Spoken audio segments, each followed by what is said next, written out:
Thank you very much, Francis and Marta and everyone for all the organization. These slides are hastily made, but I think will explain a topic which has not been, which is near and dear to the heart of both CLEA and myself. And this is the attempt to think about complexity and in particular entropy and negentropy politically. Now, I'm not going to agree with everything that Bernard Stiegler thought. I'm going to tell you at the end where I disagree, but because he is a fairly complex thinker, the majority of whose text is, I would say, somewhat difficult to read in English, just as difficult in French. And yeah, you think it would be easier, but it's not.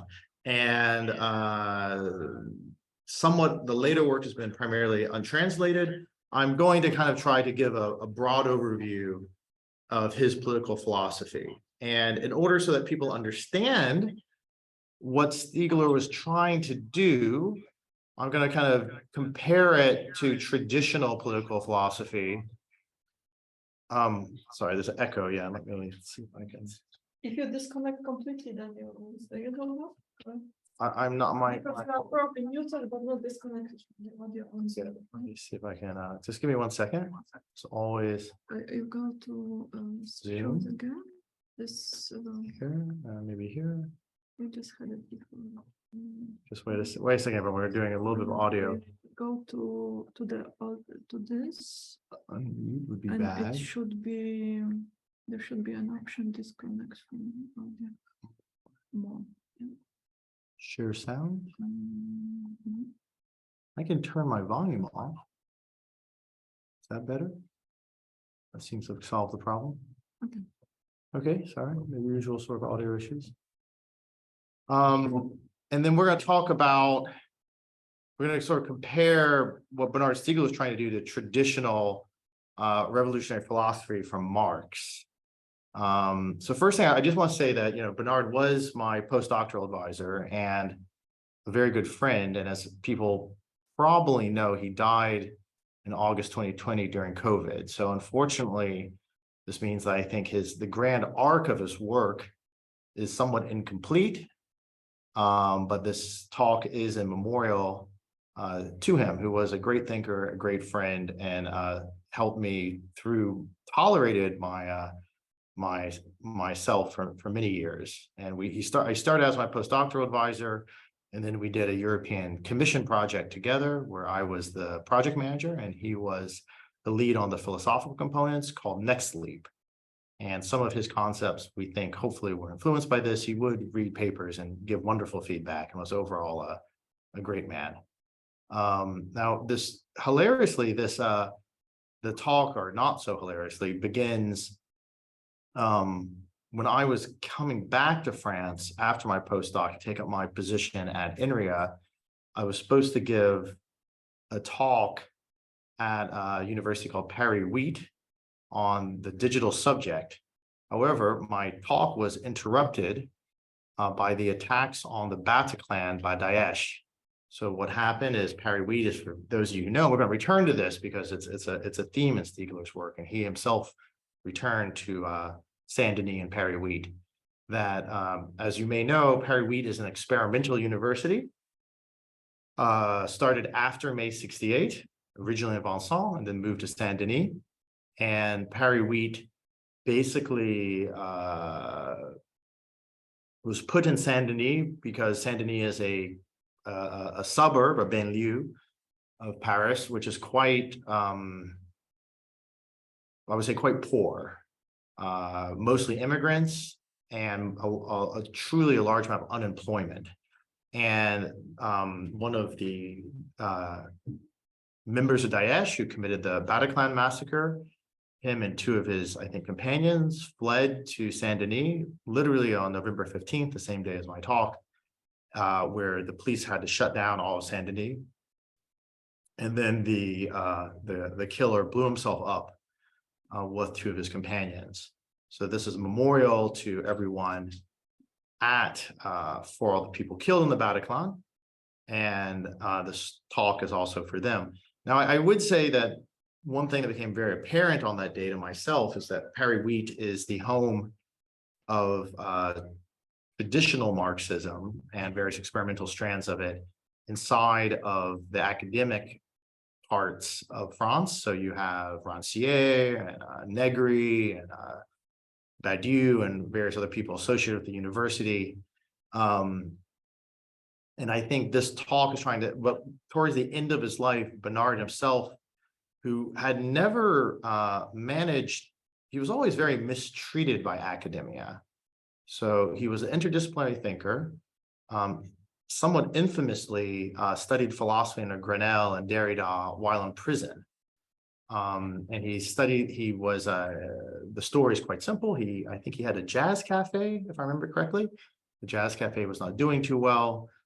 In order to support it, he robbed some banks, was caught robbing banks and put in jail. But Grenelle, who was also a fan of philosophy, knew about Bernard and his cafe and supported him while in prison to learn philosophy. And then towards the end of his life, because of his stint in jail and not going through the normal kind of grand école system that they have in France, he never had what you would call a traditional academic job. He was never a tenured professor until the end of his life. He was the head of originally IRCAM, which is the place that studies sort of music and technology in France, and then later went on to head Saint Pompidou, and then branched his own research unit out of Saint Pompidou called IRI de Saint Pompidou. Academia, to be honest, the problem with academia is they never really recognize a great thinker until he's dead. So he was always treated badly by the more traditional academic sources of funding. So he had to work mostly with private donors to support his work, which included, Microsoft and Orange and others, very small donations, European Commission grants, so forth and so on. And then eventually, towards the end of his life, as he became more political, he got a chair of what's called contributory research. We'll explain shortly. But unfortunately, he died during COVID shortly after achieving that chairship. And I myself am familiar with a lot of the problems in society as well politically, because I was very involved in a movement called the kind of movement against catastrophic climate change when I was a graduate student. From 2006 to 2010, I helped organize what's called Climate Camp. So Climate Camp was a participatory protest center where we did civil disobedience, as shown here, in order to bring awareness to climate change. At this point, viewed as a relatively fringe phenomenon and not as a mainstream concern. Unfortunately, we were organizing protests, including protests at what's called the COP in Copenhagen, which was a climate change UN summit. And I was personally targeted by Mark Kennedy, who was an undercover cop sent by the British police to disable the anti-climate change movement. And you can see one of the reports on me. This is very hilarious, where I'm planning some sort of action where intense participants will wear white paper suits and builder's helmets. So what that was we had this idea to put everyone in penguin costumes because we thought it would be funny if you had a bunch of penguins marching to survive climate change, and whatever. Apparently that is equivalent to terrorism in Britain. So I still have a fiche S, unfortunately, due to Mark Kennedy. So now the problem is we had historically the last revolutionary movement that had any international appeal on like a world historical level. I mean, there's lots of minor ones, was Marxism. And I'm going to highlight something which, Stiegler has lots of talks, lots of writing, but I'm going to kind of highlight his political philosophy and compare and contrast it to Marxism. I first want to talk about why Marxism has not been a very good framework for revolution or political change in general. So,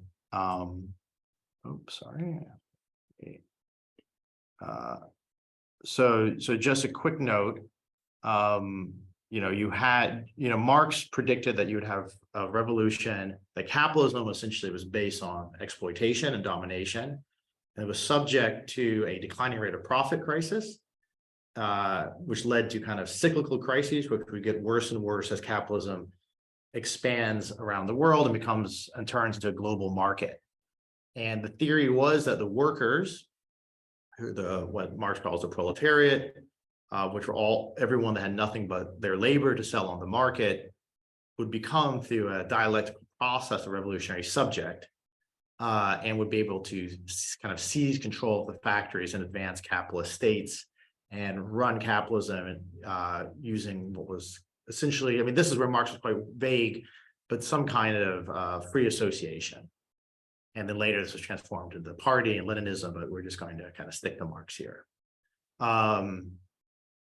But the failure of the German proletarian uprising, because they were the most advanced revolutionary kind of party with the most advanced proletarian class in March 1921, to a large extent disproved at least Marx's original theory of revolution that he thought would commence in advanced capitalist states and spread as other states developed into advanced capitalism.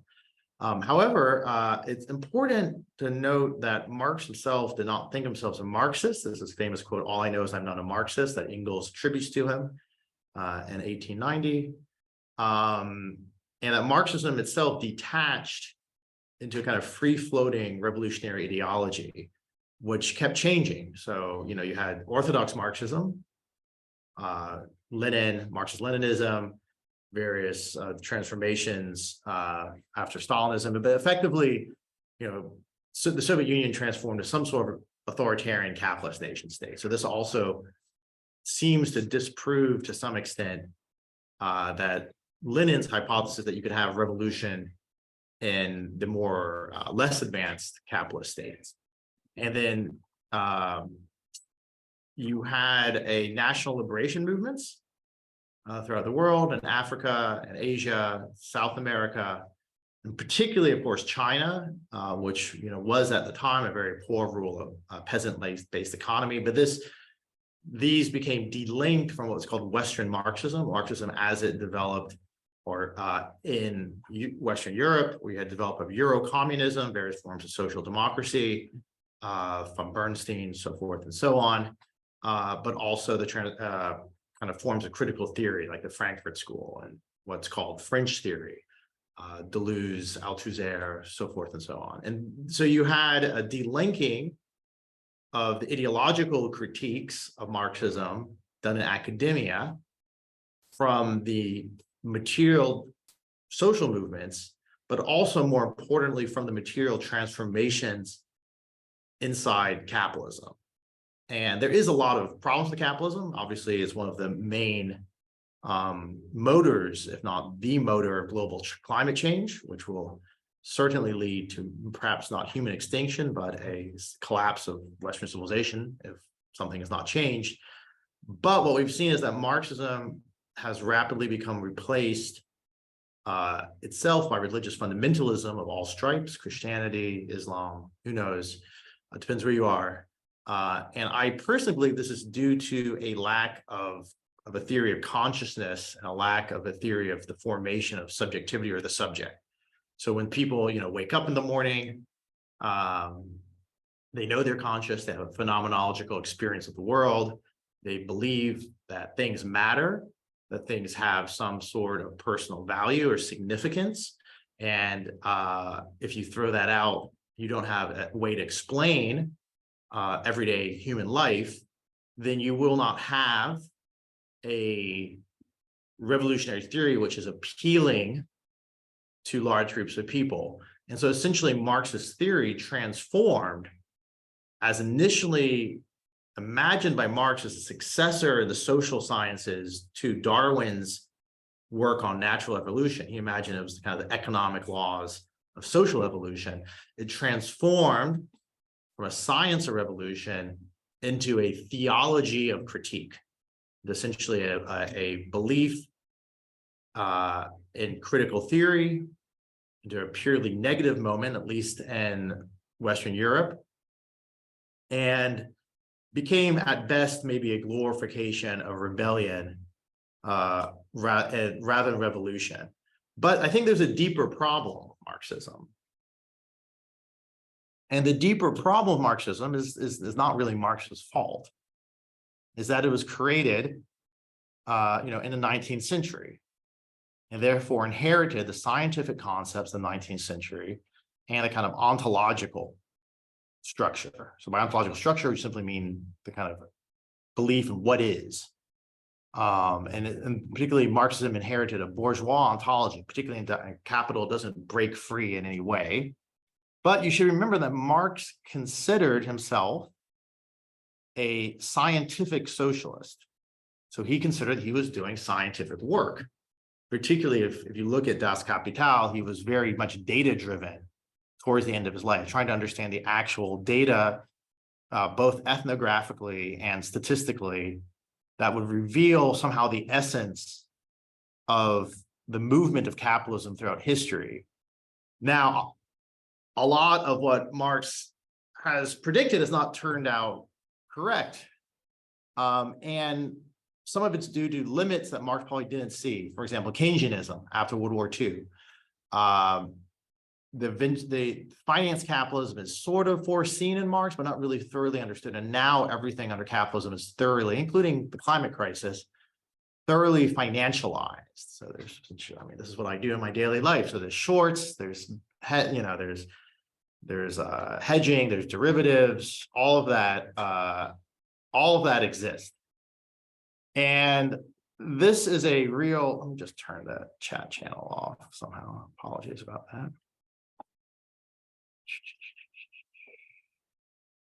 Oh, but, okay, let's see if we get that back on the road.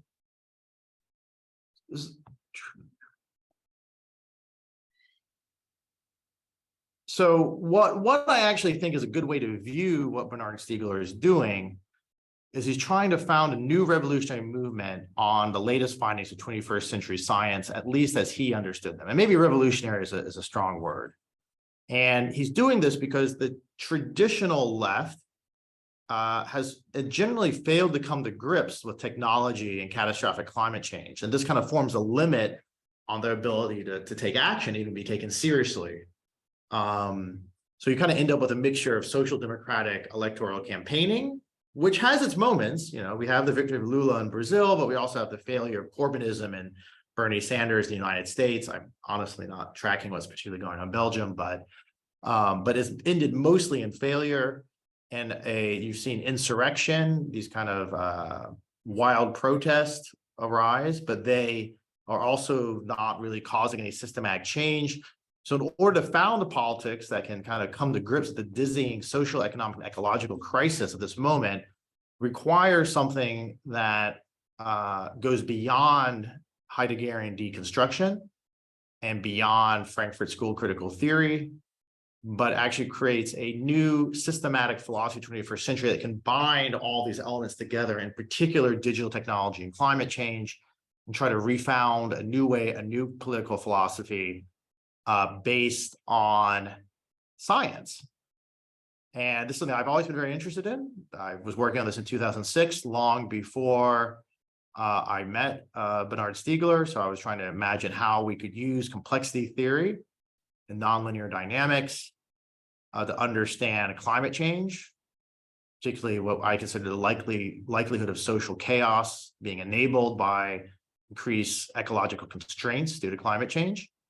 But I think Stiegler actually did, to a large extent, a better job. And he really tried to map out everything. But the problem with Stiegler is if you try to read him, he's essentially illegible.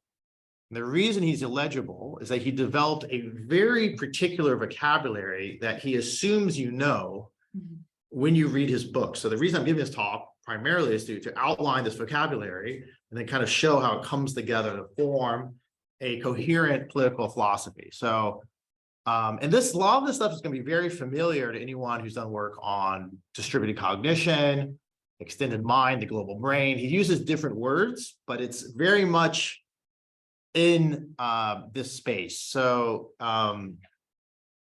he primarily leans on let's say four philosophers. He leans on a concept called exosomatization. which is simply the technological extension of our cognition, including our memory, outside of our brain. So this is very similar to Andy Clark's extended mind hypothesis. But Andy Clark always keeps exosomatization, or the cognitive extension, within a very individualistic framework. You have a single mind, and then somehow it's cognitively being extended because I'm lost. I have a map, and I'm using the map to find out where I am, or the smartphone, and that smartphone or map deserves some of the cognitive credit, and therefore can be considered part of an extended or distributed cognitive apparatus. But what where Andy Clark sort of fails, he doesn't try to imagine this on a global scale. What would the implications be on a society-wide scale? And this is where you really have to return, I think, to the work done in CLEA, particularly cybernetics, looking at the world as part of a large feedback system and the role of humans and cities and knowledge within that world as imagine the world as a large distributed cognitive system, which goes back to Francis Heilehen's concept of the global brain. So exosomatization is how Bernard Stiegler refers to this externalization of cognitive technology. And he tries to think about it socially, although perhaps not as clearly as Francis.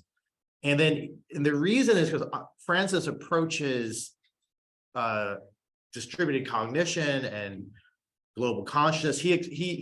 Francis, I mean, you're right there, you can correct me if I'm wrong, but you approach it in a scientific manner, right? Based on science and based on complexity theory. Bernard Stiegler, in contrast, comes to cognitive extension not based on analytic philosophy, like Andy Clark, these kind of Dan Dennett style thought experiments, or Francis working with technology and complexity theory. But Bernard Stiegler, and he makes a lot more sense when you kind of get this understanding. He comes to phenomenology, and particularly he comes to Husserl. So Husserl, and particularly late Husserl, the crisis of the European sciences, kind of makes this distinction between the experience, your phenomenological experience, which is your primary experience, your memory of the experience. You hear me talking and you remember me talking and you rethink it in your own mind. And that's what's called your secondary retention. And then Stiegler said, well, Husserl doesn't go far enough, because what really matters is not when I remember the talk, but when I write it down or when I type it. And that writing it and typing the talk, or recording the talk, or broadcasting a talk to the internet, digitizing a talk, this all changes. And then when I see a recording of a talk, I have another secondary retention, and we have this kind of these loops of retentions. And so he calls that the ternary or third retention. This is the externalized retention. And it's externalizing memory on paper or hard disk. So the past can return phenomenologically to the present. And then because does anyone here, Stiegler, the second philosopher, he builds off his Simondon. So he builds off of Husserl primarily, and via Husserl Heidegger. We're going to go touch Heidegger later because that's a very complex subject. And but Simondon is Gilbert Simondon was a philosopher that he has this general theory, which we'll go into a bit later, that we are not born as individuals. So like Andy Clark imagines that we come out as individuals from society, and we have a mind and we have a consciousness. It's very individual, but Bernard says you're not born an individual. You become an individual. You become an individual through interactions with first biological interactions with food and with the environment, and then with your parents, and then with society. And this process of becoming an individual that's fully a part of society is called individuation. So think of it as an individual becoming an individual, but as a process. And this means that you become part of an individual over time. And part of that individuation process that Bernard wants to highlight is the role of techniques. Bernard tends to follow this French tradition of kind of separating techniques, which are kind of, a tool using technology, from technology as a system. So he uses the word techniques. In English, you would typically just use the word technology, which has a different resonance in Bernard's work. But what his concern is that digital technology has caused a disruption. All of a sudden, we have access to videos and memory from everywhere, but then we're not socially integrated as we used to be because of digital technology. So he considers that part of becoming a human is this transmission. What is culture? What is symbolic culture in particular? It's a transmission of ternary retentions over time. And then Bernard considers that this digital disruption of the creation of digital technology, which he considers to be on the same scale as the creation of books and the Gutenberg revolution, writing, grammatization is just as important, that this has short-circuited the transmission of retentions between generations, leading to the alienation of youth, leading to problems in development. He spends most of his early career going into that. And then his last thinker that Bernard draws upon is Derrida, his mentor, where he says technology is a pharmakon. So what's a pharmakon?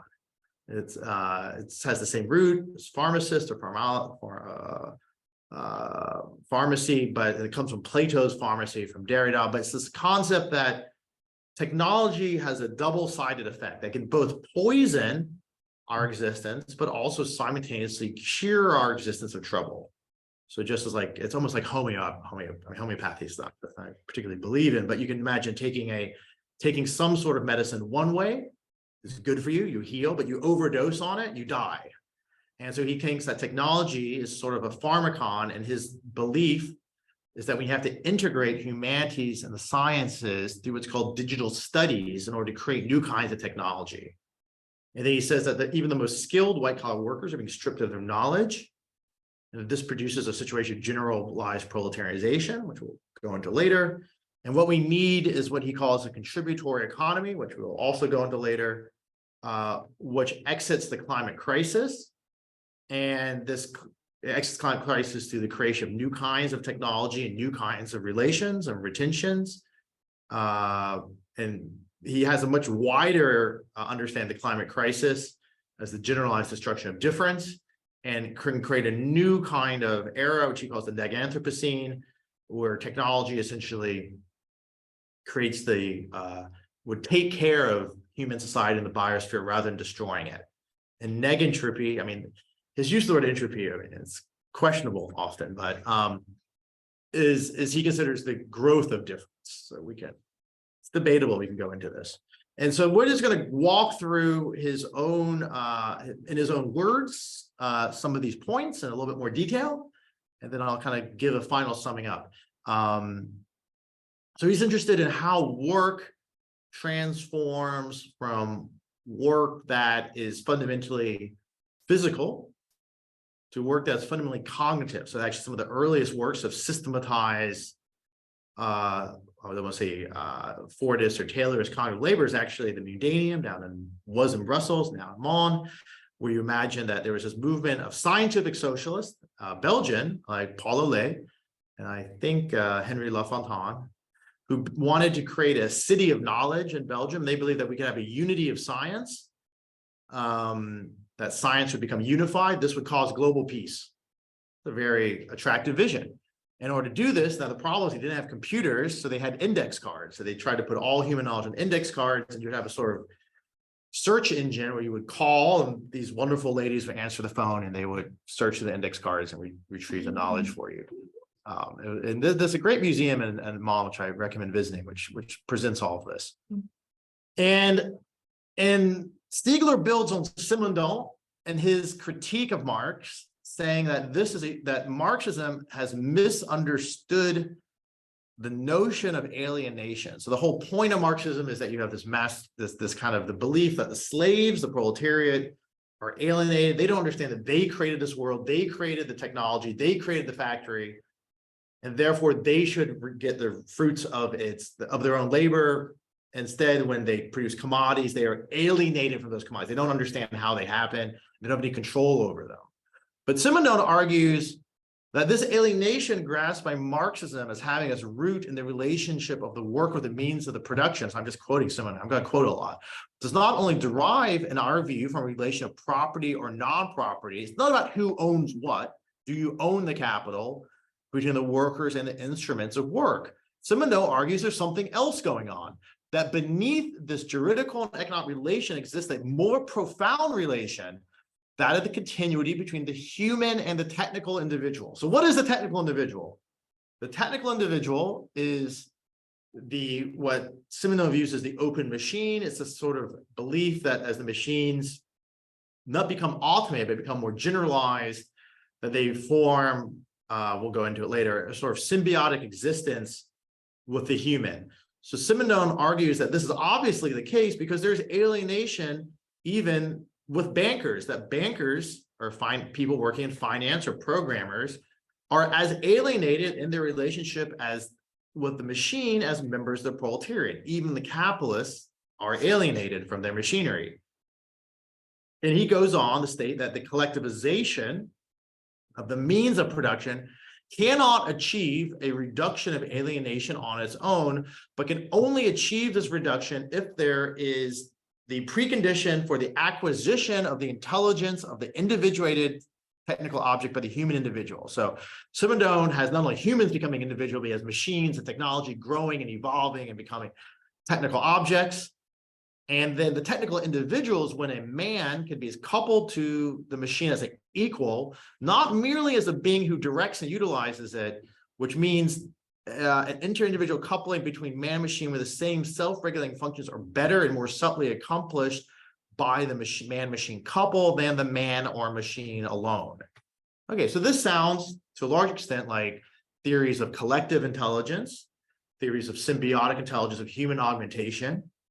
And then what Stiegler does, which is quite radical, while Simondon rejects Marx entirely, Stiegler takes Heidegger and combines Heidegger with Simondon as a response in part to Marx, because fundamentally Stiegler is a student of Derrida. He's a phenomenologist coming from the whole, some to the whole school of Bergsonian ontology, so forth and so on, and Merleau-Ponty, this whole kind of French phenomenological tradition, which in Marxism kind of goes through Sartre and then disappears. But Stiegler kind of revives it. He says, and I'm just going to quote Jameson here.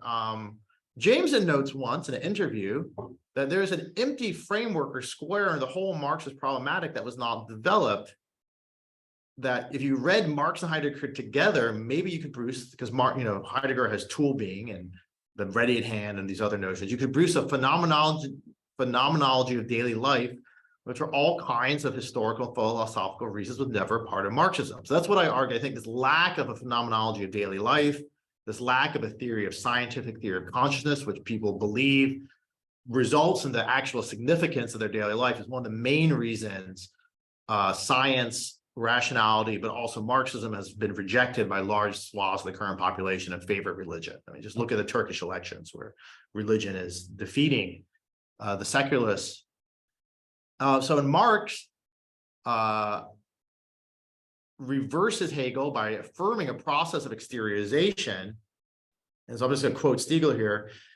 If he thinks of merchandising as fundamentally a process of fetishization, but he does not properly analyze the accumulation of intellectual capital that today has become the essential issue, and more generally ignores what I call artificial retention. So this here is Stiegler's talking about ternary retentions. He's saying this process of exteriorization of memory is key to understanding Hegel and understanding Marx, and that Marx fundamentally kind of misunderstands things because he thinks about things in terms of fetishes and alienation rather than thinking about things in terms of externalization. So even, and then Stiegler goes on, says, even though the Grundrisse thinks of the machine as a memory support, placed in the following category means production, blah, blah, blah. The formalization of social time and physical time go hand in hand. And he finally kind of ends by saying, the worker is deprived of individual technical potential by machine tools. The subject conscious of objects has become a consumer of products, deprived of all possibilities of participating in the process of defining, construction, and implementing the retentional criteria for a life of the mind. So I'm just going to explain this really quickly.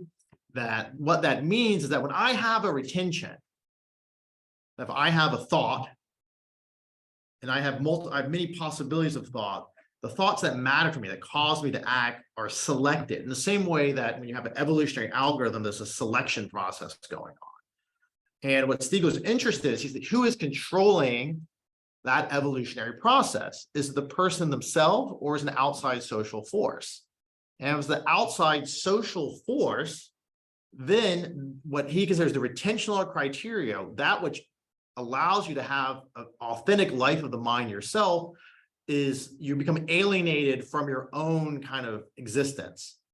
And I just want to say that there's a long tradition of Heidegger. This is actually me with Dreyfus and others in the Googleplex. And Stiegler was supposed to come, but he didn't make it, was rather unfortunate, where we basically had a series of seminars on ethics, artificial intelligence, so forth and so on, where you have to remember that the very phenomenon of Google and information technologies is based fundamentally on a Heideggerian critique of artificial intelligence. This is not particularly well known. It could only perhaps happen in America, where people are wonderful in misunderstanding Heidegger, but in productive manners. Where Hubert Dreyfus, who's somewhere up there, a small older fellow, basically when artificial intelligence was taking off, it was not, and it became, I think, kind of superseded cybernetics. It was trying to get rid of all the cybernetic work and try to replace it with logic-based reasoning. Hubert Dreyfus said, well, this is crazy. These programs aren't intelligent, just as ChatGPT is not intelligent. It's just a logic program. It's manipulating symbols, but the interpretation of those symbols, what gives those symbols meaning, are humans. The computer lacks, to a large extent, a body in a humanoid shape that could give meaning to those symbols. It can't ground those symbols out. It doesn't really understand what it's doing. It's programmed by humans. And that he influenced the man next to him with a mustache, Terry Winograd, to say, well, maybe artificial intelligence isn't the right way, that maybe computers should be based on increasing communication. And Dreyfus was also the main translator of Heidegger and Foucault, I think, into the English academia, American academia at least. And Winograd took the ideas of Heidegger and said, well, Heidegger has this concept of ready to hand, so hand in height, where he basically says, I'm using a tool, like maybe I'm programming, I'm using a hammer, and the more I do it, the better I get at it. I kind of get in the flow. I don't have to think about it. I don't think about what I'm doing. I'm purely in the flow. The hammer is like an extension of me, maybe not a cognitive extension, but a physical I have some sort of extended apparatus there, and it's invisible. I don't think of it as a separate tool. And Winograd said, wouldn't it be great if computers were like that? That if computers were like invisibly all around us, enhancing our intelligence. And his students were Larry Page and Sergey Brin, who founded Google. But Stiegler thinks it all went wrong, that I'm not going to go through the whole quote, but he says, the problem is that calculation has begun to rule, leading to the domination of nature by techniques. So Heidegger has this famous essay on the question of concerning technology, where he says the problem of capitalism, well, he doesn't say capitalism, he's mysteriously avoiding Marx, but he says the problem with society, Western society, is that we enframe nature. We think of it only as a natural resource to be consumed and controlled. This is called an enframing or gestell. And what Stiegler says is that capitalism itself has created via the industrialization,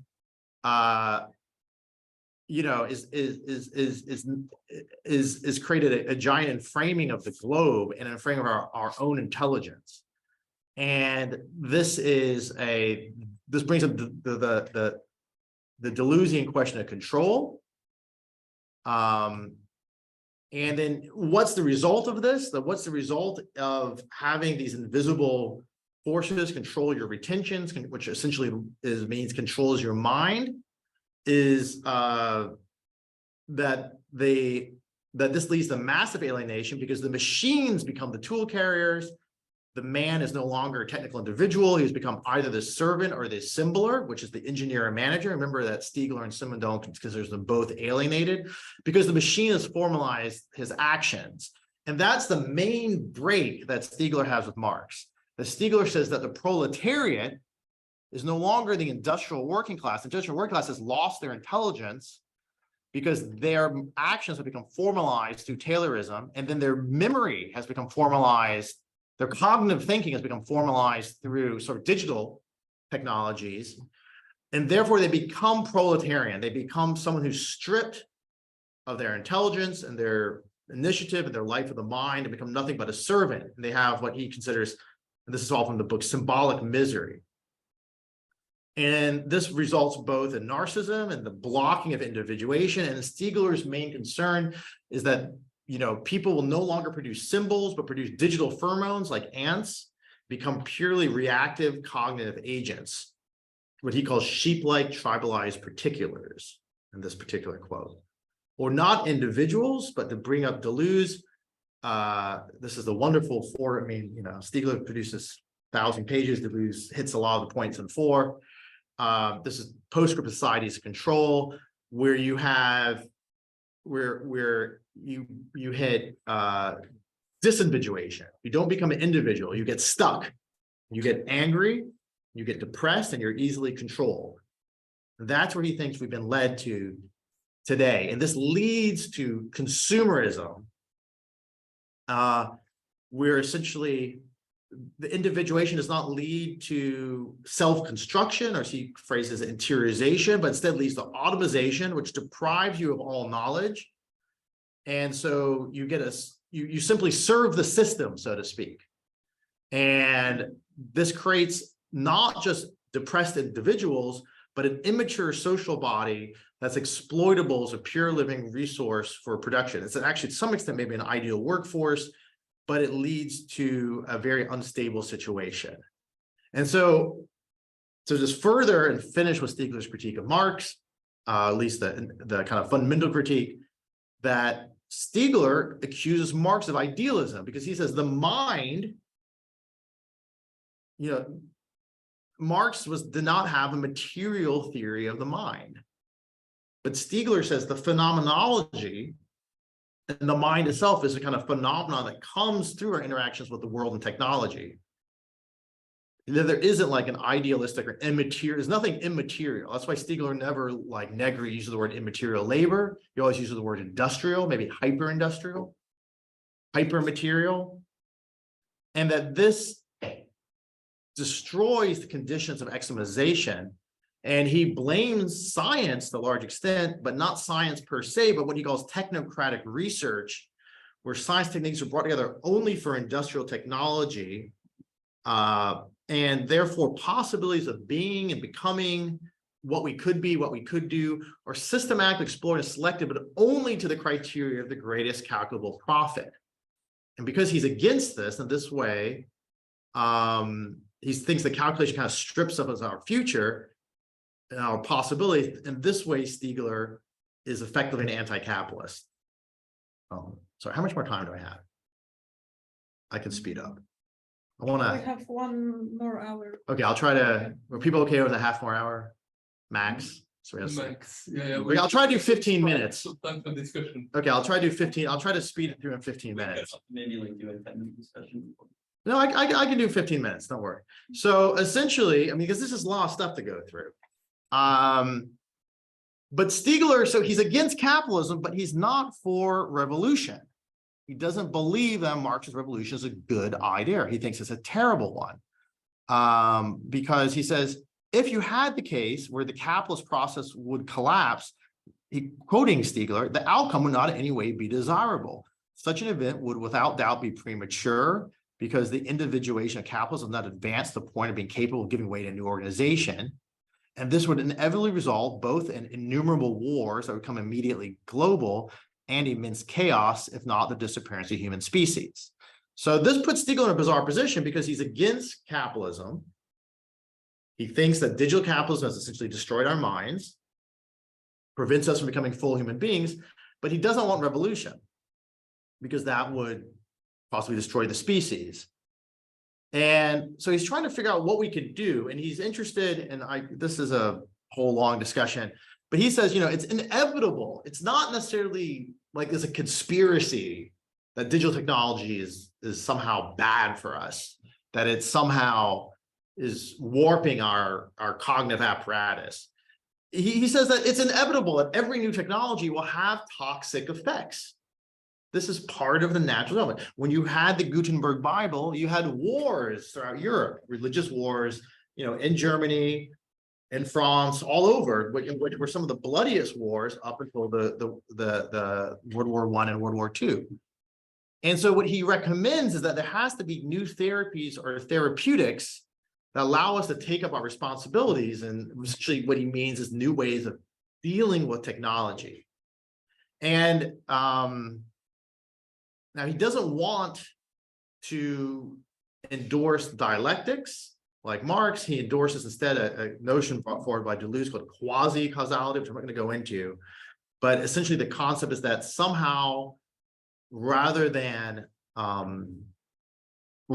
having a dialectical situation where the thing becomes its inverse after a process of interiorization or exteriorization, or sublates it. I think I should do that on the next slide. The thing itself leads to new kinds of events, and he actually takes a notion from complexity theory of bifurcation. He says that what has to happen is that we have to get out of this kind of feedback loop that we're stuck in with capitalism.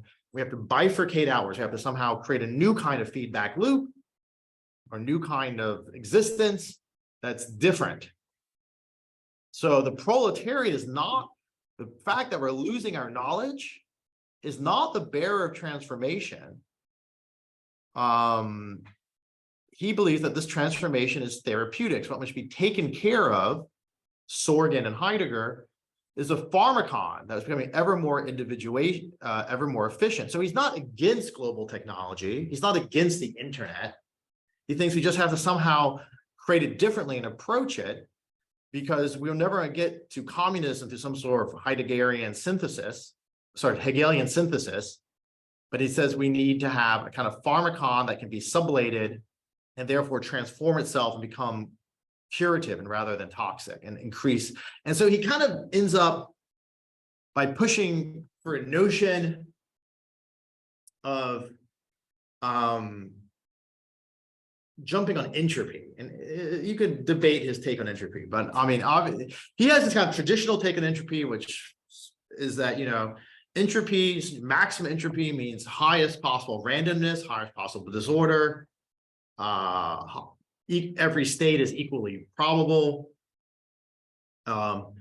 And low entropy means low disorder, low randomness. So for example, a gas would have high entropy, liquid would have less than gas, and like a solid matter would have less than liquid. And he's very interested in entropy because he believes that entropy is sort of the real disorder inside capitalism. The problem is not capital and the ownership of the means of production. The problem is that capitalism is somewhat accidentally increasing entropy. He believes, and he uses entropy in this very broad sense, which I don't personally agree with, but just to explain what he's saying, not what I believe.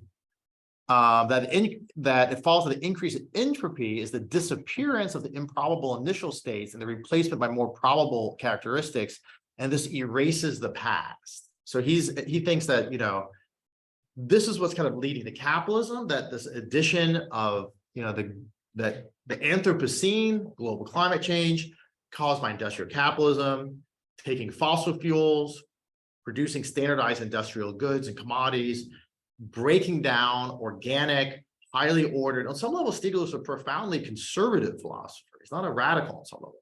Taking the previous social formations,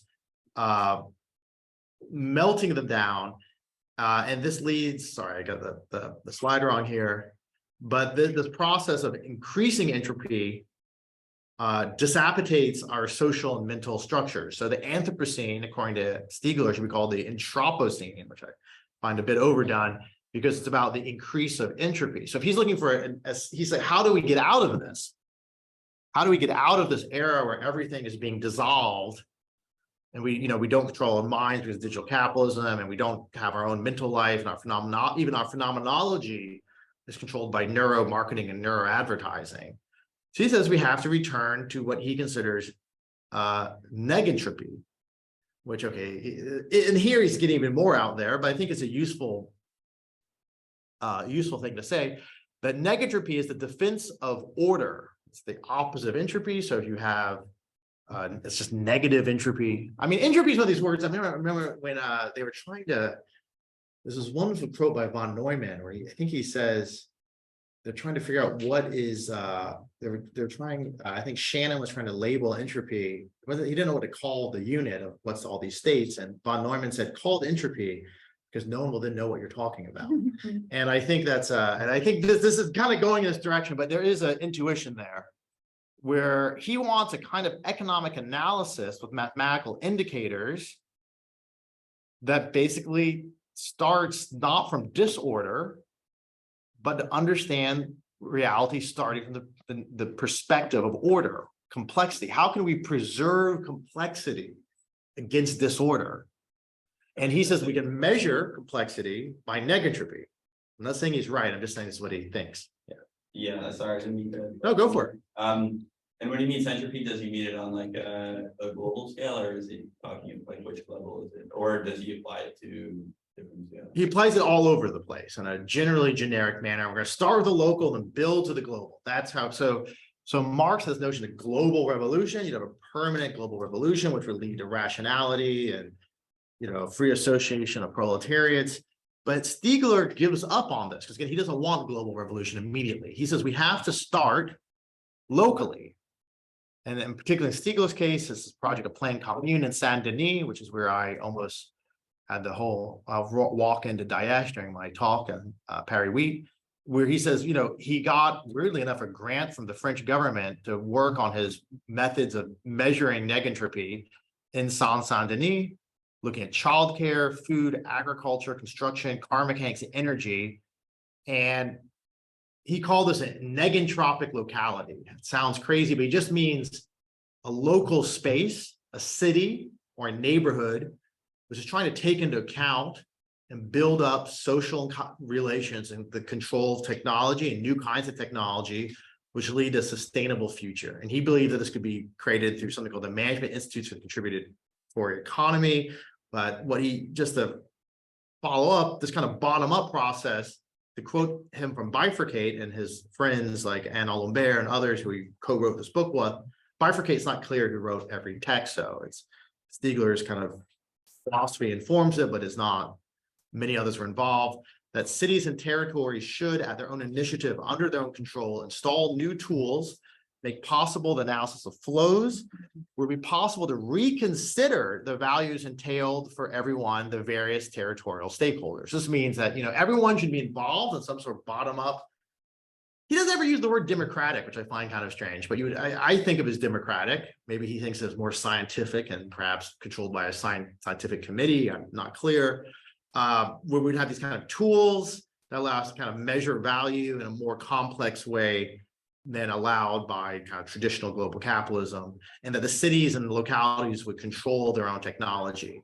And he imagined that this should happen in research. So this is what he called digital studies, where you'd have contributory research, which basically means contributory just means contribution. So again, he's imagining that different fields would contribute to each other, bring together researchers from different fields with these kind of bottom-up negentropic localities, these cities and these neighborhoods, which are trying to find a kind of post-capitalist, let's say, future through ecological work and technology to perform new kinds of experiments and new kinds of concepts, which he imagines will take, will completely dramatically change accounting, labor law, production, engineering, not just engineering like computer work, but actually how we build buildings would have to become kind of carbon sustainable, how we organize our transportation would have to be sustainable, but not just sustainable, but radically new, taking into account like social values that the community holds dear. I mean, I question if that's always the right idea. And then also involved creating new kinds of software. So he wanted social networks, is what I worked on him for,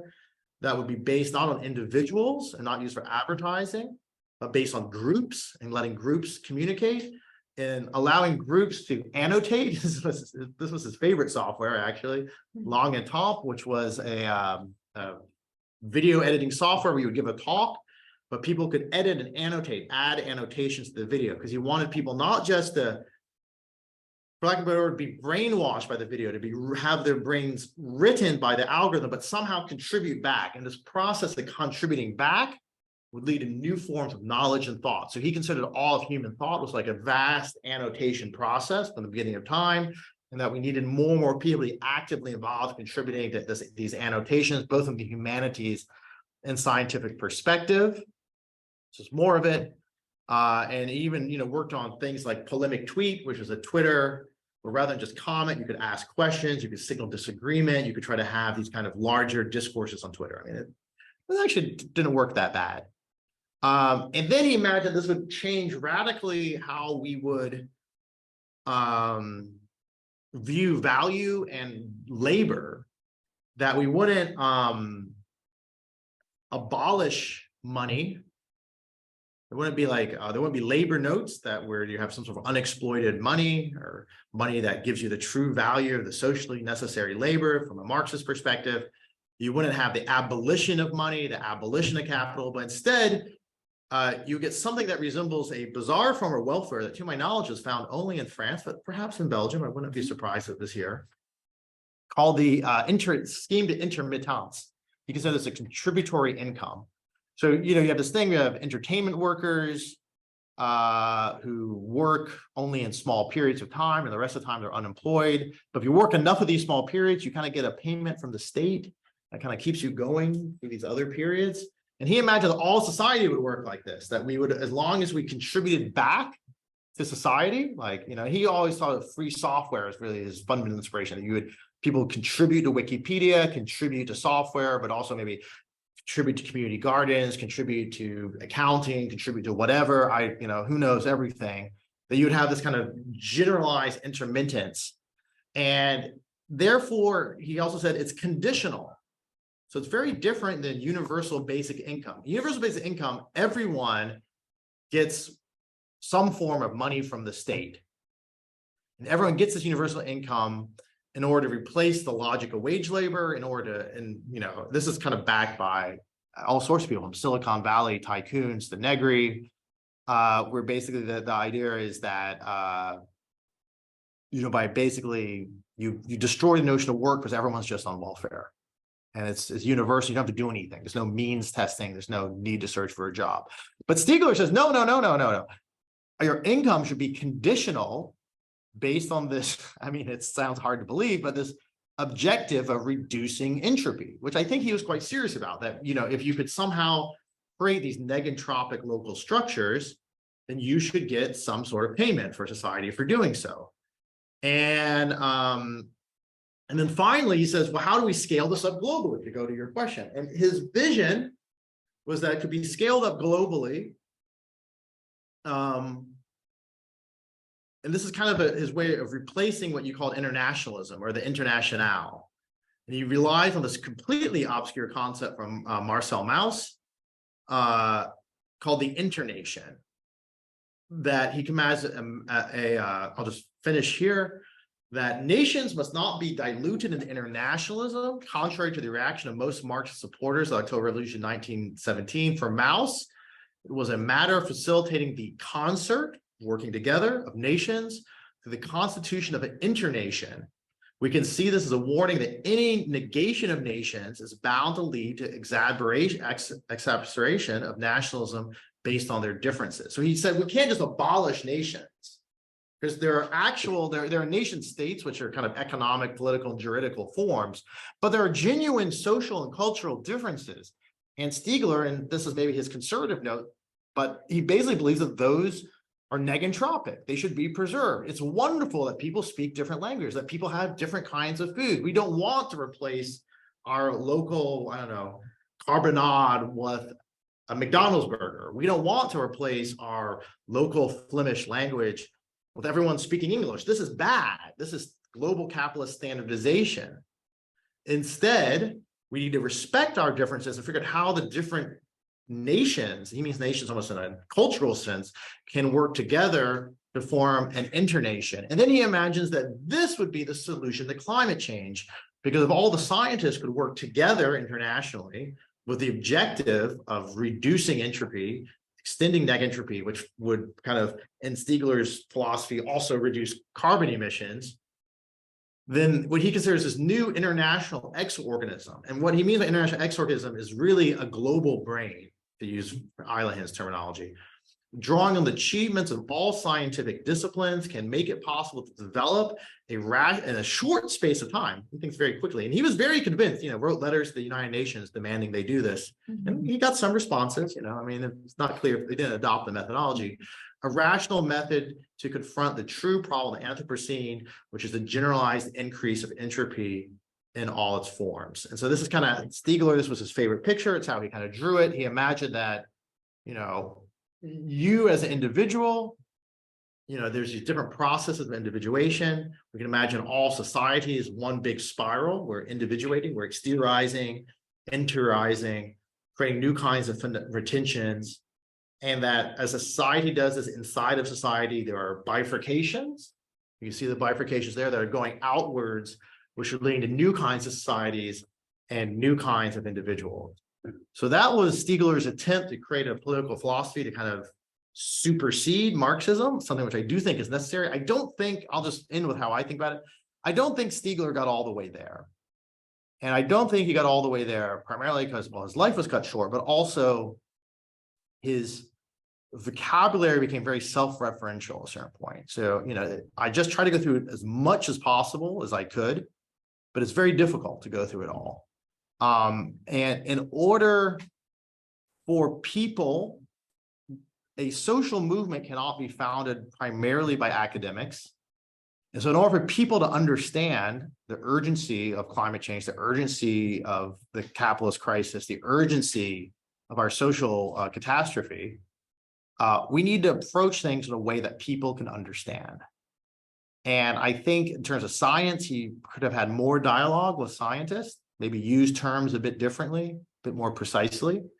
And he could have used more popular terms to make his work not kind of Gnostic, difficult to understand, but actually easy to understand and popular. Because I think you will never have any kind of, not just revolution, but you're never going to have any kind of revolutionary change or even any change if essentially you're a tiny minority, a minoritarian phenomenon. I think in order to be majoritarian, as said by, I think, you will need to be understandable. Marxism, to its credit, I mean, Das Kapital is just as confusing as where Stiegler ends up in his work on the Neganthropocene. Is not, there's a set of self-referential terminology, but revolutionary social movements could break that terminology down into things that people understand, like, I forget, Soviets is bread and electricity.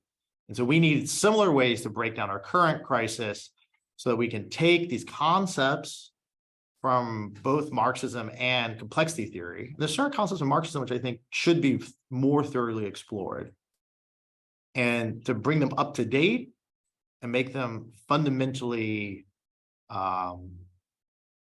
coherent. And that really requires, I think, where Stiegler kind of ends is where, unfortunately, most French philosophers end, where he creates a school of thought about himself, something I think he wouldn't have wanted. So instead of, Marx didn't want Marxism, Stiegler's probably going to develop some form of Stieglerism. But the goal was not to get stuck in this kind of strange vocabulary, but to make, really to make fundamental social change. And that does require, I don't think Stiegler got all the way there. That will require further conceptual and scientific work. But I think Stiegler should be remembered as someone who, to his credit, maybe he didn't actually accomplish what he wanted to accomplish, but he did make, he took Heidegger, he tried to take the whole span of 20th century thought, maybe with a bit too much philosophy and maybe not enough science, and tried to get a systematic philosophy about it that could understand literally everything and pass judgment on it and try to create a better world. And so on that level, I think we do owe him our regards. So that's it. Any questions?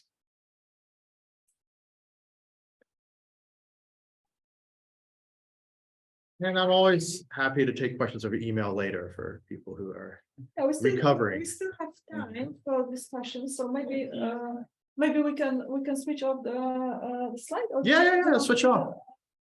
Let me. I think I Stop sharing, I think. Yeah, Stop let's sharing. stop sharing. And There we go. then, yeah, we have somebody, somebody online.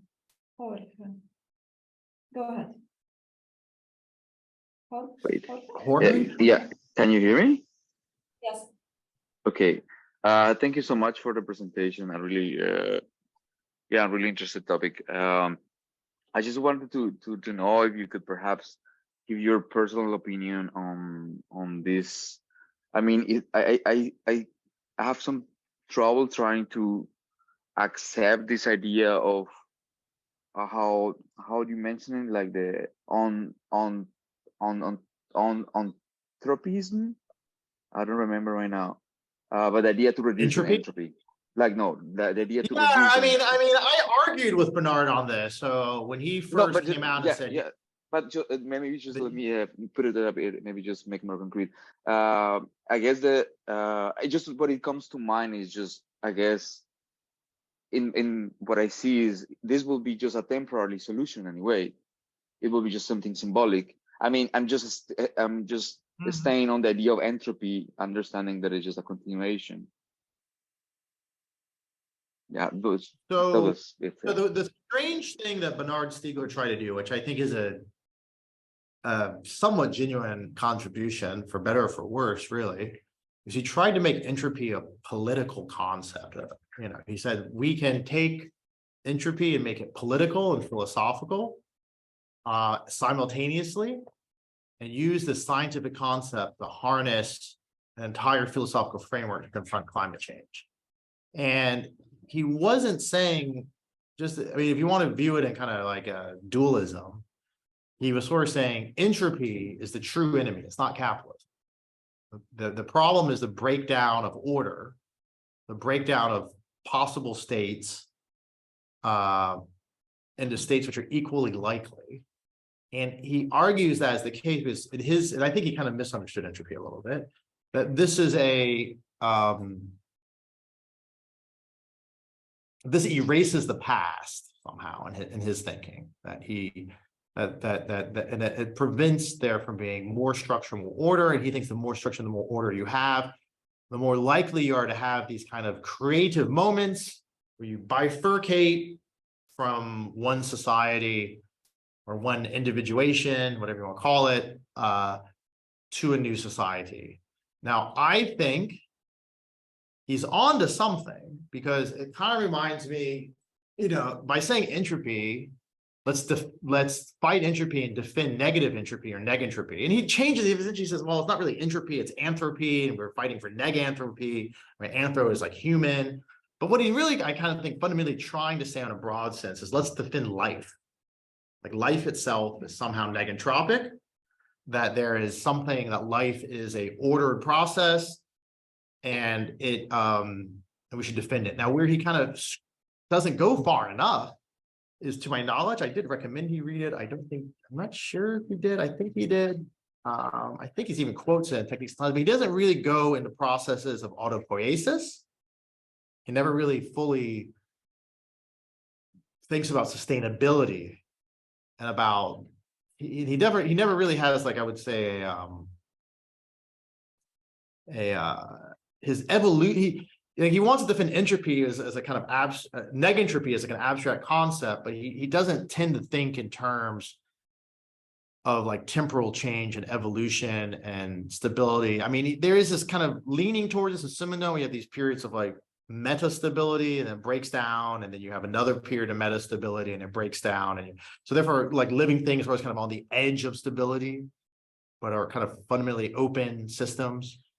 But he doesn't go into that maybe as much as he should have. So I think any kind of future take on not just Stiegler, but any kind of future attempt to make a political philosophy will have to focus a bit more on this kind of ecological framework, I think, which Stiegler doesn't.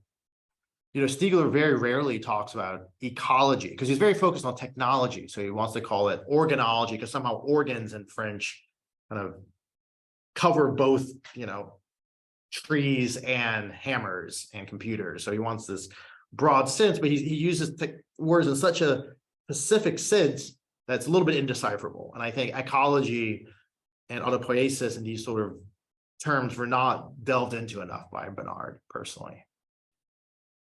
Does that make sense? I may have misinterpreted your question. Okay.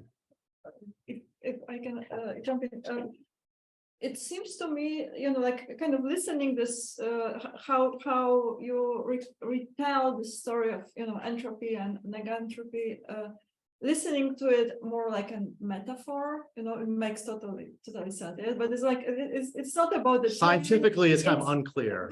But it's like like it's an imagery, yes. And in like what I understand is this negentropy would be simply complexity, yes.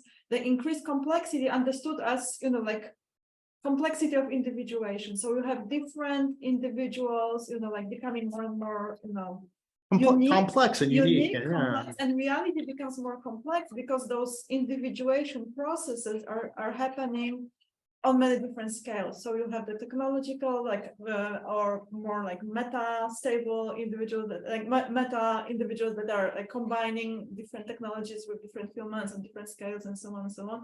So the image I have is like this increase of complexity as opposed to the complexity not being there. Yes. Yeah, and I think that's a really good point. So I think Stiegler has kind of fractal thinking. So you have complexity level of the individual, complexity level of society, and then the city, and then the nation, Yeah. and then like the internation or the international world order, and then who knows, outer space, the universe, heat death, the universe going to happen at some point, so forth and so on. But I do think the term negentropy is not the right term. I think it might, I mean, because he is using it to a large extent, I think metaphorically, or at least he has some sort of metaphor in his mind. I think the term, like you said, what term, if you said, well, hey guys, let's defend negentropy, I don't think anyone would know what I'm talking about. Like even scientists would say, what are you talking about? Everyone would be confused. And I think the term complexity is much better. People say, I want to defend complexity. I want to defend complexity from being standardized, from being everything from being the same. Right. This is a very probably popular critique, but he also he wanted to kind of do this kind of appeal to biology as well. And I honestly don't know why Stiegler does not use in French either not use complexity very much. And I think it's because he inherits a lot of his understanding of complexity from Simondon, who's, as I said earlier, this very kind of idiosyncratic thinker that's mostly only read in France. And also, I think some of it's just, I think some of it's just like philosophical. Another philosopher that Stiegler never talks about is Edgar Morin. You think he would talk about him, but I mean, it's really like kind of obvious. I was like, why doesn't, and I've actually, and I think, if you're a philosopher, you want to kind of not be considered like another, you don't have your own philosophy. And I think that a lot of Stiegler's, because Edgar Morin is really the philosopher of complexity in France. Mm-hmm. And, and there's a whole philosophy of complexity work. Some of it's going on in, new materialism, as questionable as that may be today. Some of it's going on in all sorts of spaces. And Stiegler kind of alienates himself from all that work by not using the word complexity. And I honestly think it was probably done for relatively idiosyncratic reasons. He would use words. The weird thing about Stiegler, when you read it, you think, oh, sometimes it's very kind of idiosyncratic. What you discover is that he's actually trying to use words very precisely. But the way he uses the words precisely is extremely idiosyncratic, and he doesn't really outline it in any single book, so therefore you can't figure it out. And I think appealing to complexity, I think, probably would have been much easier for everyone to understand.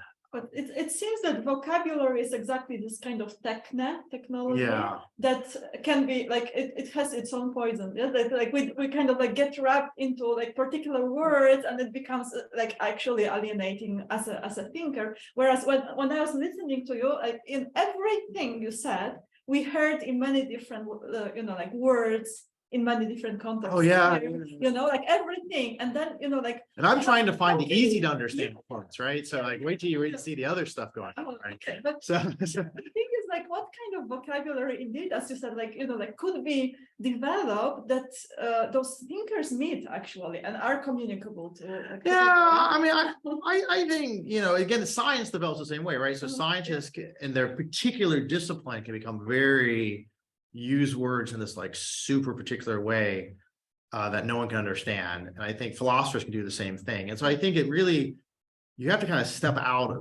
of your field or your subfield or whatever lexicon to get a new lexicon. I think, but it's true, you can create a new lexicon and it become powerful. That's why I think Marx is interesting, right? So Marx creates these words, which honestly weren't like super used a lot before, right? Capital, proletarian. I mean, they weren't words that were politically meaningful. They were economically meaningful words. And he tries to create, a social, and he is successful. Marxism has many failings, but you cannot argue that it didn't create a global social movement that at certain points had a huge impact on human history. And so I think,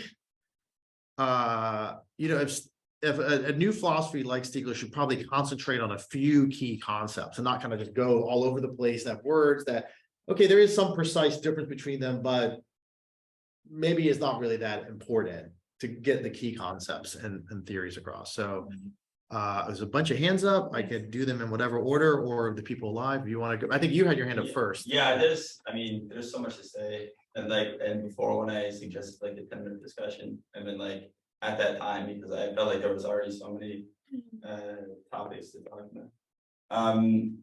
And based on what we were just talking about, like finding like common terms, one of the things that I've been trying to figure out, and is pretty like relevant to this talk, trying to find like the relationship between models and algorithms.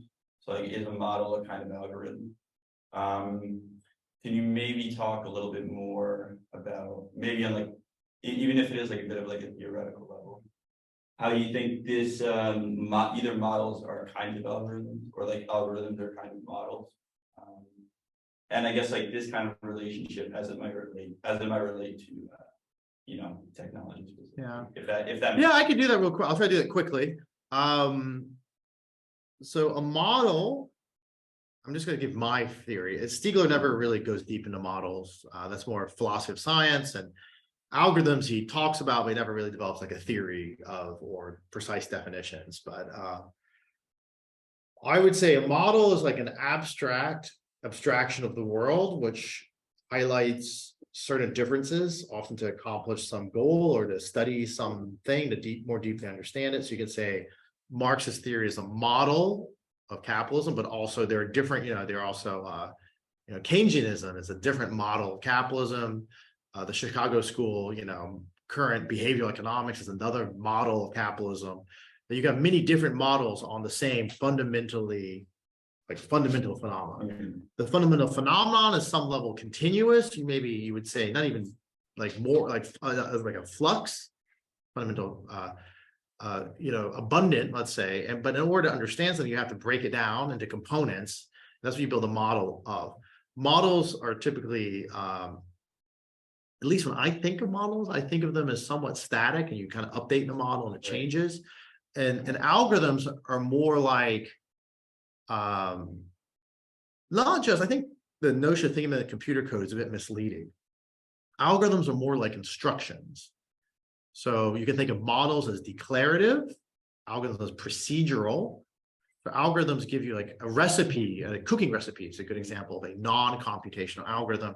But an algorithm basically says, and Stiegler would say it formalizes a grammatization. So it takes a grammar where you have these different options and it formalizes it.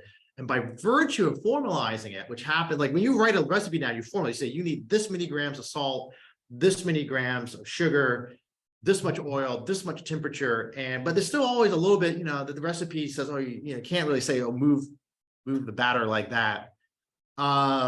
There's no words for certain things. So the famous thing would be Wittgenstein and Sraffa said, give me the formalization for this, and Wittgenstein can't. But isn't it like a recipe, a model, and an algorithm? Yeah, well, recipe is, I guess you consider like a recipe could include rice and give you an algorithm for producing a meal. But the thing is, this is where I want to just make a difference.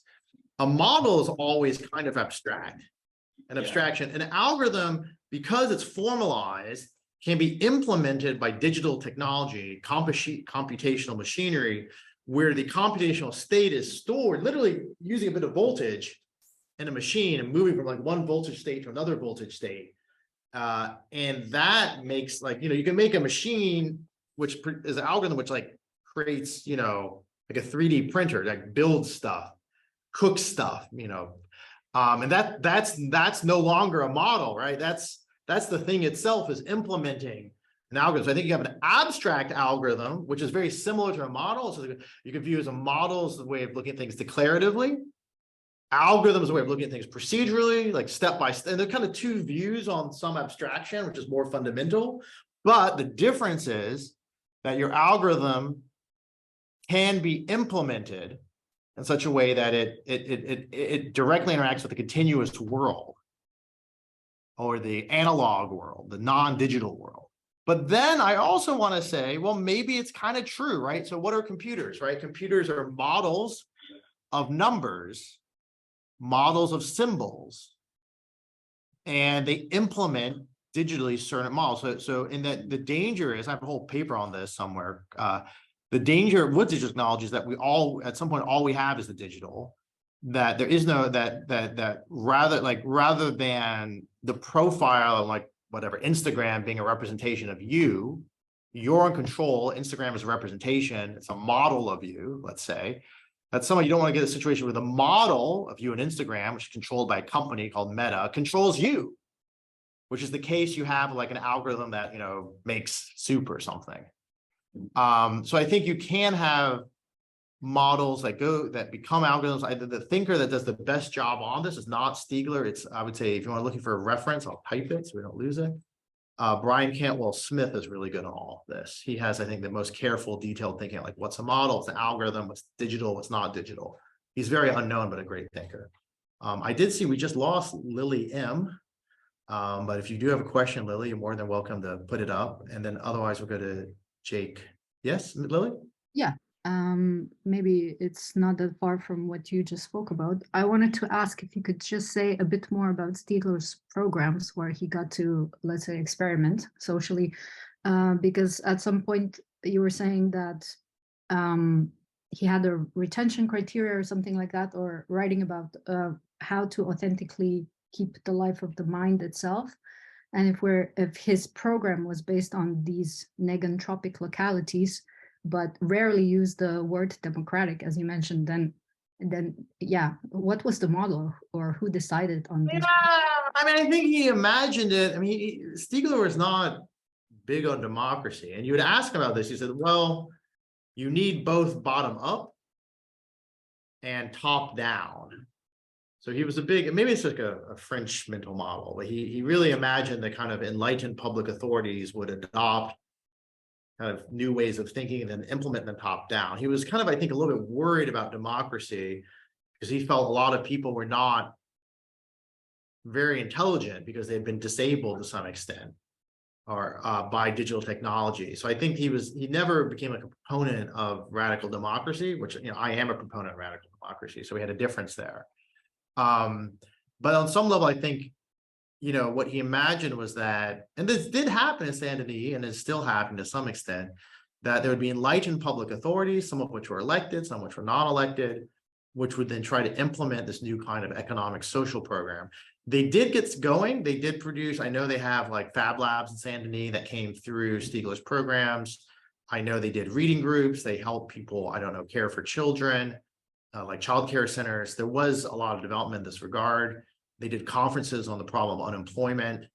I went to one of those, but then ultimately, I think a lot of Stiegler's work in Saint-Denis was cut short by COVID and then his death. So, and I'm not sure, I think after he died, I don't know what happened to his academic chair. He was supposed to have this like bourse or grant from the French state to do all the stuff in Saint-Denis, and he died. So I don't honestly know what happened. Maybe Anne Alembert inherited it. Maybe other people are in process of transferring it over. I hope someone rescues the program.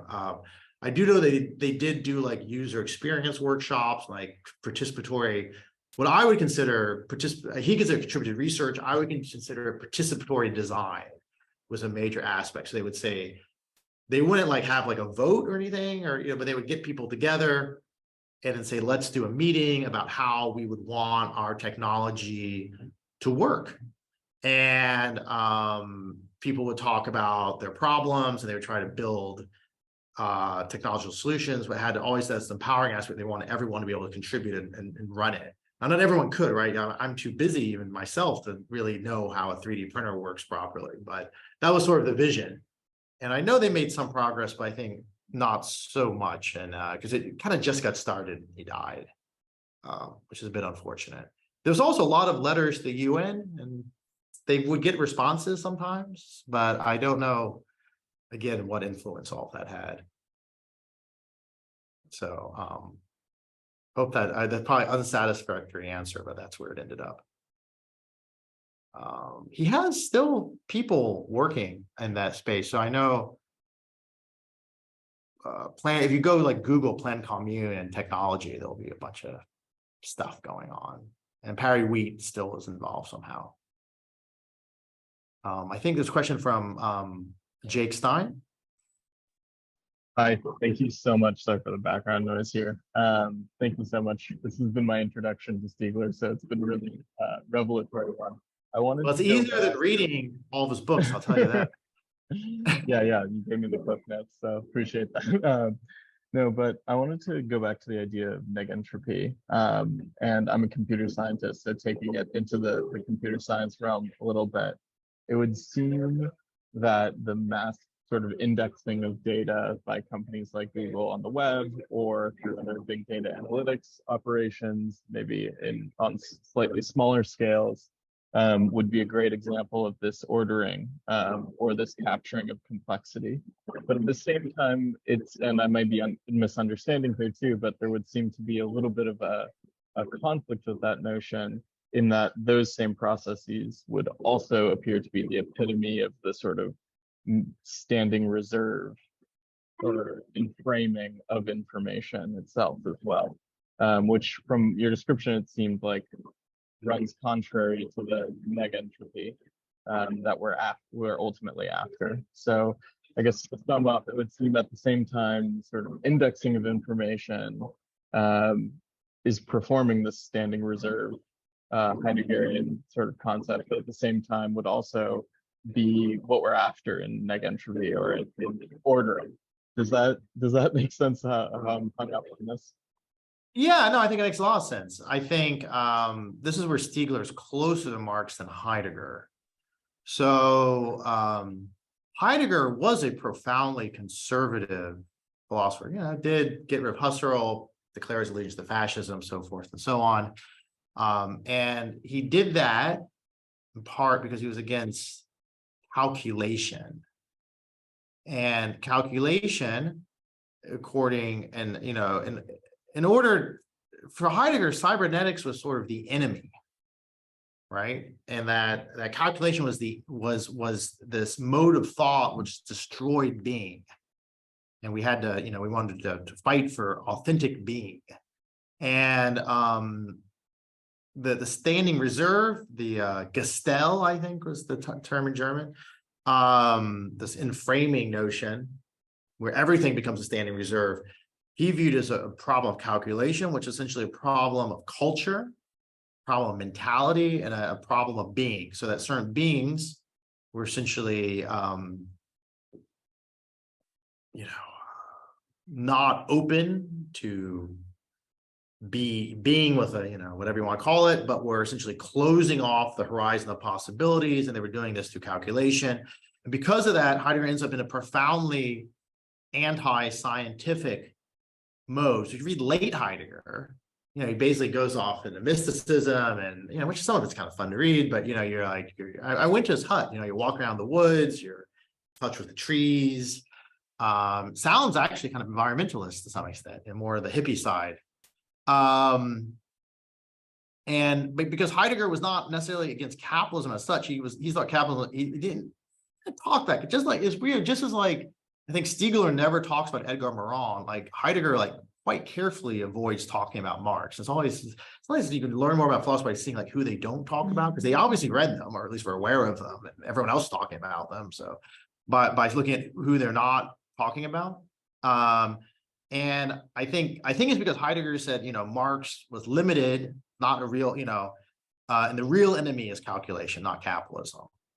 Now, Marx, on the other hand, not contemporary Western Marxism, but find academia, but the kind of Marxism you find in national liberation movements, but also Marx himself, is typically pro-scientific. They say, capitalism is both simultaneously, to quote Jameson, the worst and the best thing that's ever happened to humanity.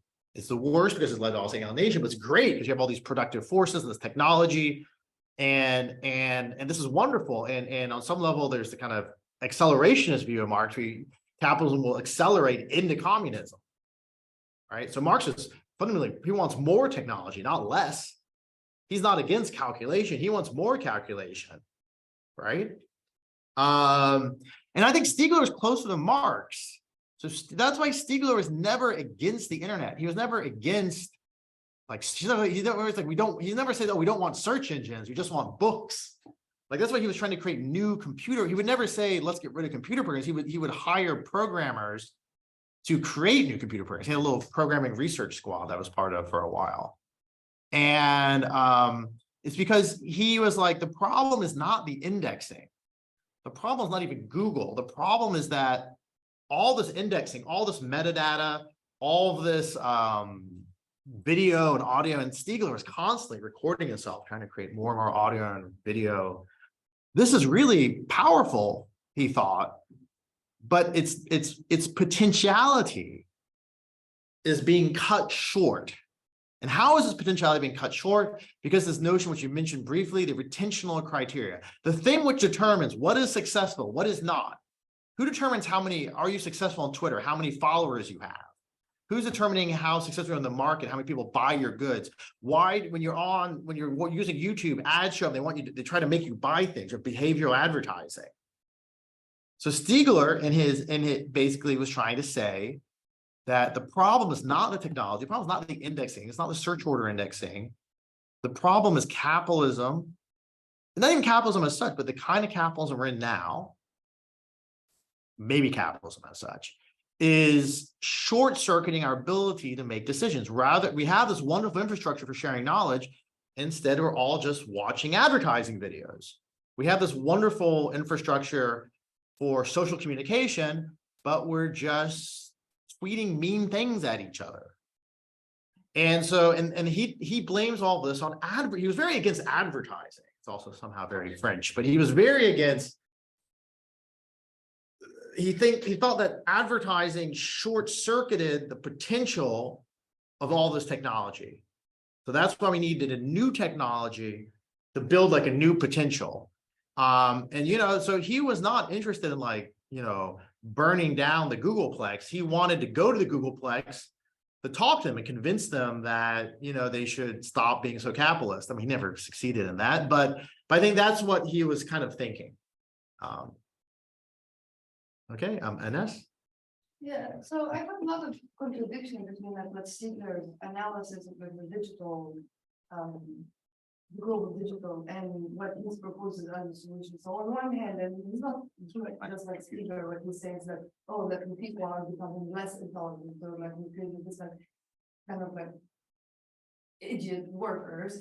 But it's the internet of technology. Even Marx himself kind of put his opinion with you read that the perfect to the Communist Manifesto before Paris Commune and after Paris Commune, when they said, the workers they're not actually able to see the music production. And then when you can see where it's going, when you have the Russian Revolution, where the workers were not able to run the factories, it very quickly led to the proletarianism because actually the workers are not able to run the factory. Hence comes Stiegler, and he's saying he kind of agrees that now we have less of the smart people or less intelligence because of this capitalism that we have, but at the same time he's proposing not authoritarianism, but he's proposing a participatory. The participatory of whom? I found this very contradictory. If we are having this non-intelligent proletariat, then what is the point of having a participatory, not a revolution?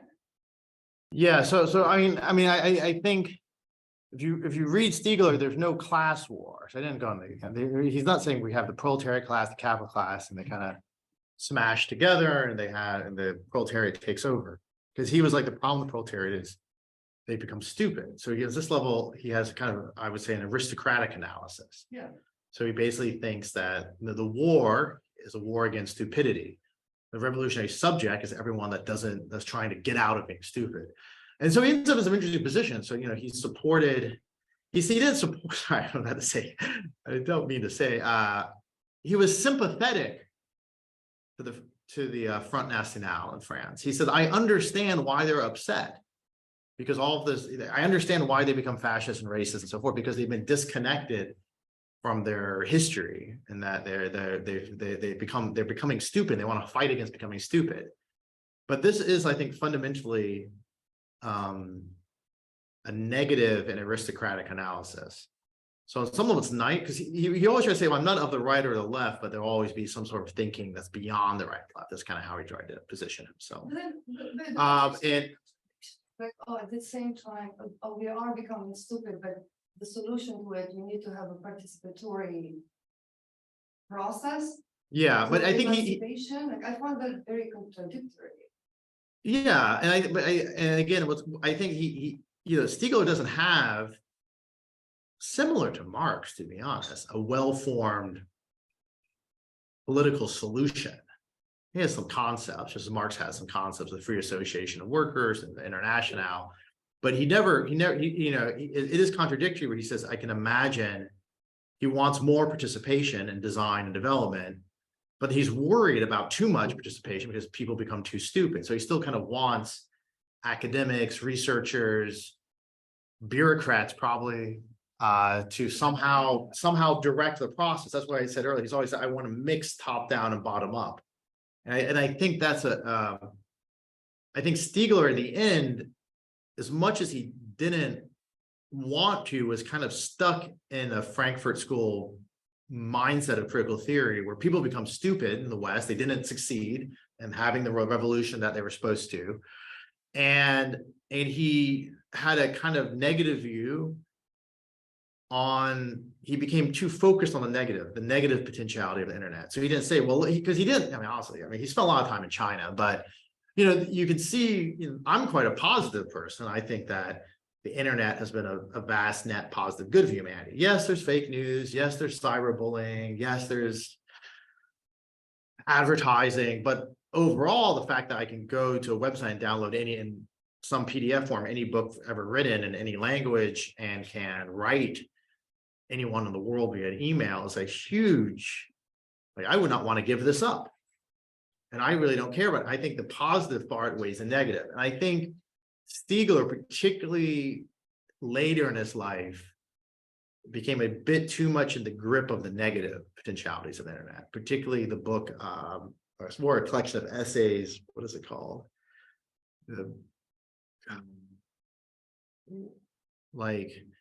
He kind of, when he first starts, he's like, there's a state of shock called the digital, and we need to have this kind of understanding of it as new kinds of technologies to serve as therapeutics. But he didn't understand the therapeutic potential technology is already there. And furthermore, I think some of the weaknesses that, I'll just be very blunt. I think the pharmakon, I argued this with him once or twice. The notion of, he tried to replace the dialectic with this thing called the pharmakon, which I was like, oh, I told him, I said, it's only going to confuse people, but I understand, it's fine. And the pharmakon is both positive and negative simultaneously. Just as capitalism is both the greatest thing and the worst thing that ever happened to humanity, you can say the internet's also the best technology and the worst technology that's ever happened. It's more universal, more powerful, more people connected, but also has the potential for the greatest harms. But I think that throwing out the dialectic and putting in the pharmakon limited him to a kind of more two-dimensional thinking, where rather than things kind of temporally, dialectic has this notion of kind of temporality baked into it. That's why what's Hegel's main contribution over Kant, right? So I can you kind of unfold and you move throughout time. I mean, Stiegler was close in his notion of the spirals and the bifurcations, but for Stiegler, the bifurcation is always a minoritarian movement. It's a small group of people, small individual, they're kind of breaking free, right? And creating a new society. But Marx and the dialectics always said, well, this is actually the majority of humanity. The proletariat is going to be everybody. And everybody is going to seize control of the means of production and break free. And this is global revolution. And on some level, that's a more, even though it has like the kind of negative reversal of the proletariat into the revolutionary subject, is, you know, you can argue, did it happen? Hasn't happened?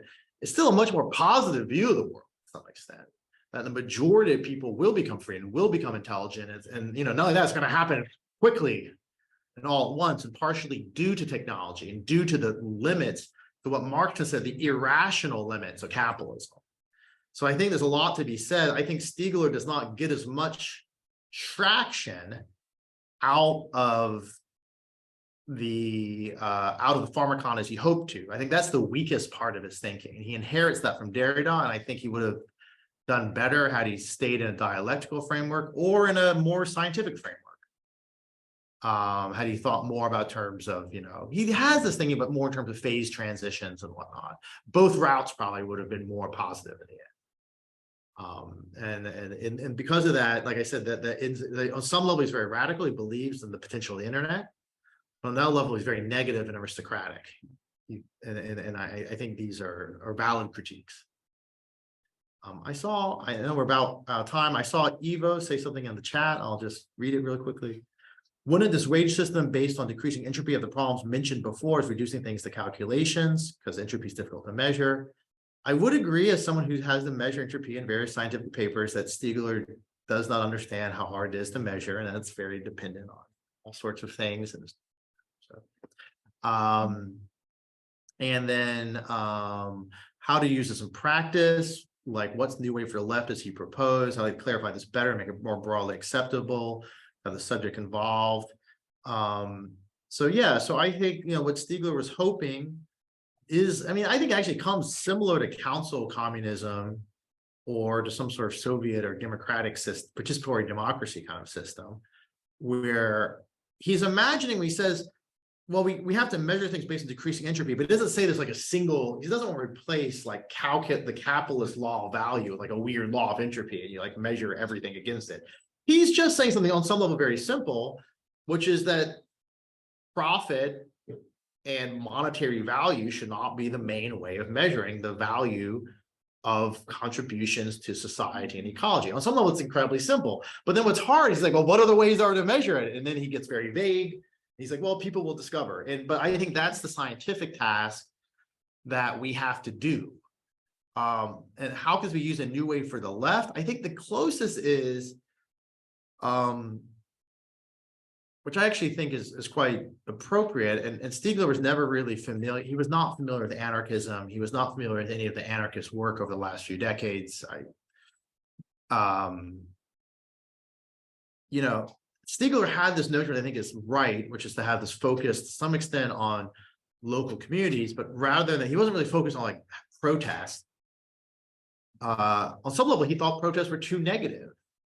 He was focused on, well, what kind of positive new kinds of social forms can we create? Such like, so he was focused on things like daycare centers and focused on things like sustainable architecture and focused on things like, you know, teaching people that would not otherwise have university access 3D printing. So kind of maybe what appears to be a grab bag of things, but he was very interested in increasing access to technical education and broadening access to social, political, and ecological decision-making. Maybe not making it democratic, but at least broadening access. And, you know, I think I would have a more radical approach than him, and I would want to really broaden the access and make it democratic, and I'd really want to focus on education that's, I would say, you know, more scientific. But I do think that, like, you know, if you say, well, what, I think the lesson he has for the left today is he said, well, don't just focus on protest, focus on building alternative infrastructure and making that as broadly accessible as possible, and focus on the people.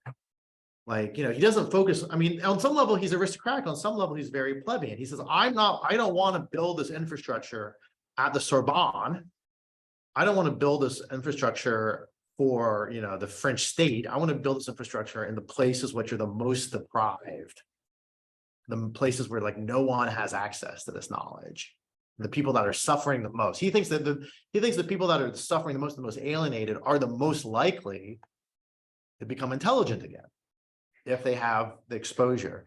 So he also does, but he doesn't believe that people like naturally become good or naturally become better at technology or better at politics. But he thinks it's going to take this process. So I think that I think that's the main lesson for left is start locally, focus on the most deprived areas and give them access to technical education, technical autonomy, and focus on building up not just like technology as such, but like the social and ecological fabric of the society and rebuilding that.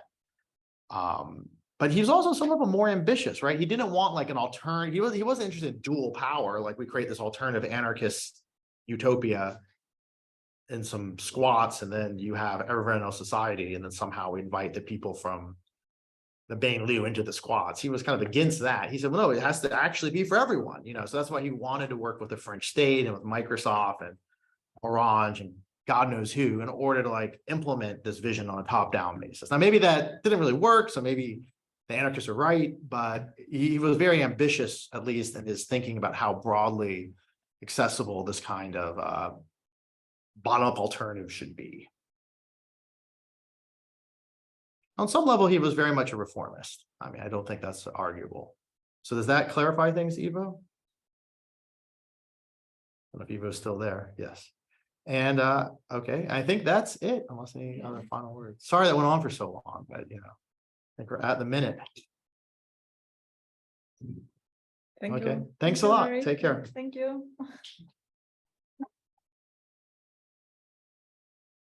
With the online session. Yeah, sorry that was so long.